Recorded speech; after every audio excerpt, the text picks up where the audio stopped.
These are just some of the Roma families expelled from their makeshift camps by French police in recent weeks. They have nowhere to go. Some of them will be flown to Romania and given money to resettle there. More than 8,300 people have been expelled this year so far, with over 300 camps dismantled.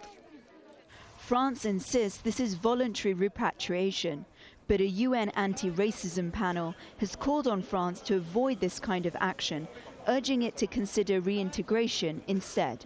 There is an appearance of discrimination, and this is what we raised with the State Party, and we've suggested to them in our recommendations that as they take their measures, that they avoid taking measures that are discriminatory, to avoid taking measures, as we said, that are collective, and look at this on an individual by individual basis. A panel of 18 independent experts has been meeting in the Swiss capital Geneva for the past 3 weeks in an annual review of various member states. This time, Australia, Denmark, Morocco, Uzbekistan and Iran were among the 12 countries assessed. The panel also urged Iran to do more to protect its ethnic minorities, such as Kurds, Azeris and Baha'is.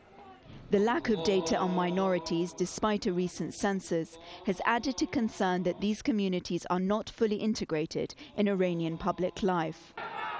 But France and Iran were not the only countries to be singled out.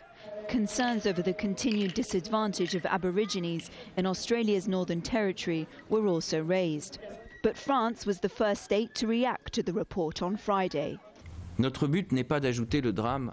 Our aim is not to add drama where there is already drama, or suffering where there is already suffering.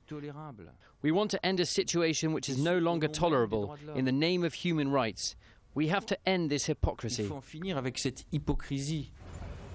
The UN committee has recommended that Europe as a whole should come up with solutions to these problems, but also reminded individual member states of their responsibility to the UN treaties they've signed up to.